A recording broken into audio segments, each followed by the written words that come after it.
जब जब आवे सावन महीनावा बड़ा नीक लागे हो।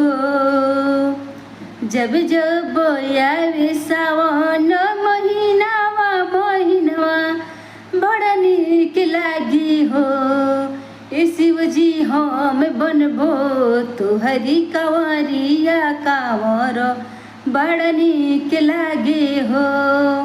ए शिव जी हम बनबो तुहरी कंवरिया कांवर बड़ा नीक लागे हो।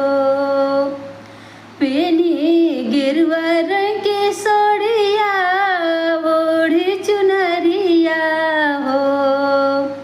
पेनी गेरुआ रंग के सोड़िया ओढ़ी चुनरिया हो।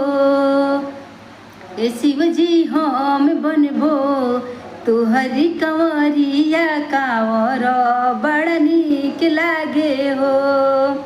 ए शिव जी हम बनबो तुहरी कंवरिया कांवर बड़ा नीक लागे हो।